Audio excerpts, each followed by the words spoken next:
اس لیے کہ اللہ نے ان کو عالمین کا جواب بنا کر کے بھیجا ہے. ارے جب ان کی اولاد کی اولاد کی اولاد غوث الاعظم دستگیر ایک لمحے میں 70 مریدوں کے گھر پہنچ سکتے ہیں، حضور نہیں پہنچ سکتے. آپ کہتے ہیں ایک آقا ہے، سب مدد کے لیے پکارے، کہاں کہاں جائیں گے؟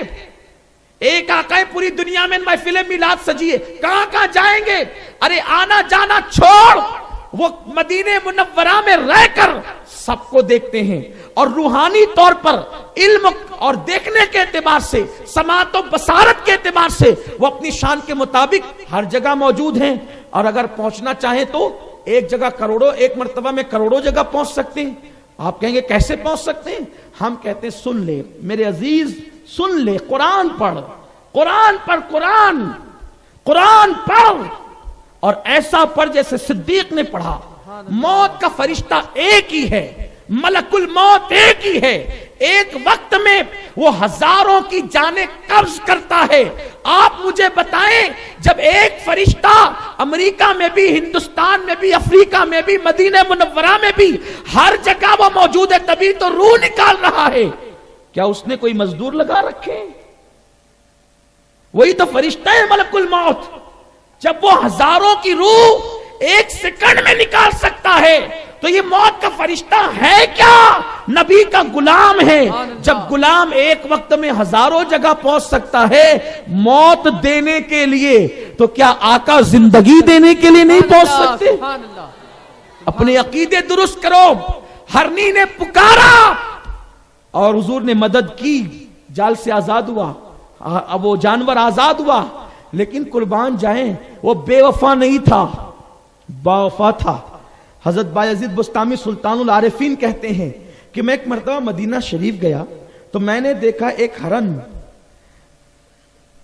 مسجد نبوی سے کے دروازے سے دور ہٹ رہا ہے، لیکن پچھلے پیر ہٹ رہا ہے، یعنی حضور کے روضے کی طرف وہ پیٹ نہیں کرتا، چہرہ کر کے الٹا چل رہا ہے. میں نے ہرنی کو پہلی بار الٹا چلتے دیکھا، الٹا چلتے ہرن کو دیکھا. تو میں نے اس سے پوچھا، وہ سلطان العارفین تھے، تو الٹا چل رہا ہے، یہ ادب تجھے کس نے سکھایا؟ تو اس ہرنی نے مجھے بتایا، آپ کو وہ حدیث یاد ہے کہ ایک ہرنی جال میں پھنسی تھی، 2 بچے لے کر آئی تھی؟ کہاں یاد ہے، یاد ہے. تو کہا آپ جانتے ہیں وہ ہرنی جب مرنے لگی تو اس نے وصیت کی، دیکھو حضور نے ہمیں جال سے آزاد کیا، میرے بچوں جب تک زندہ رہنا حضور کے مزار پر حضور کی بارگاہ میں آتے جاتے رہنا. پھر وہ بچے مرے تو انہوں نے اپنے بچوں کو وصیت کی، وہ مرے تو انہوں نے اپنے بچوں کو وصیت کی.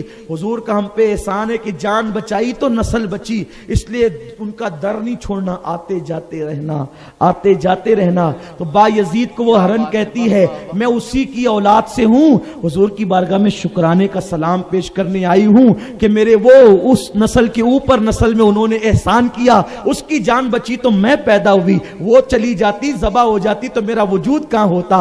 احسان کا صلہ تو نہیں دے سکتی، احسان کا سلام عرض کرتی ہوں. اے سنیو، اس کو تو صرف جال سے نکالا، تمہیں تو جہنم سے بچا رہے ہیں، مصیبتوں سے بچا رہے ہیں، مشکلوں سے بچا رہے ہیں، پریشانیوں سے بچا رہے ہیں. جہاں ماں کام نہیں آئیں گی قبر میں کام آ رہے ہیں، جہاں باپ بھاگ رہا ہے وہاں تبکیاں دے کر سلا رہے ہیں. ماں جب ایک لوتے کو چھوڑے آ کہہ کے بلاتے یہ ہیں، باپ جہاں بیٹے سے بھاگے لطف وہاں فرماتے یہ ہیں. بندے کو برکت میں تھپک میٹھی نیند سلاتے یہ ہیں، میٹھا میٹھا ٹھنڈا ٹھنڈا پیتے ہمیں پلاتے یہ ہیں. قصر دنا تک کس کی رسائی جاتے یہ ہیں، آتے یہ ہیں. ہرن پر ایک احسان کیا تو پوری نسلوں کو اس نے وصیت کی. سنیو، ہمارے سر کے بال سے لے کر پیر کے ناخن تک ہم پر کتنے احسان ہے. ہمارے لیے دعا نہ کرتے تو ہم زمین میں دھس جاتے، گناہ کر کے چہرے مسک ہو جاتے، سور اور بندر کی طرح ہو جاتے. کتنے احسان ہے، بال بال پہ احسان. عالم ارواح میں ان کے صدقے میں آئے، باپ کی پیٹ میں ان کے صدقے میں آئے، ماں کے پیٹ میں ان کے صدقے میں آئے،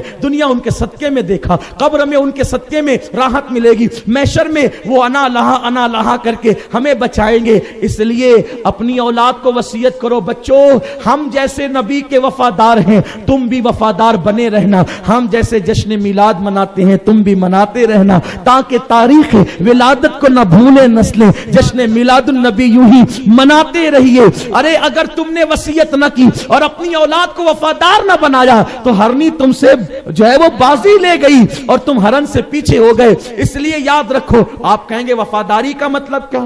وفاداری کا مطلب یہ نہیں حضور پہ سلام بھی پڑھو، اور جب میلاد کا مذاق اڑائے ان کے ساتھ بھی بیٹھو۔ خدا کے لیے اس کا خیال کرنا۔ اللہ مجھے آپ سب کو توفیق عطا فرمائے۔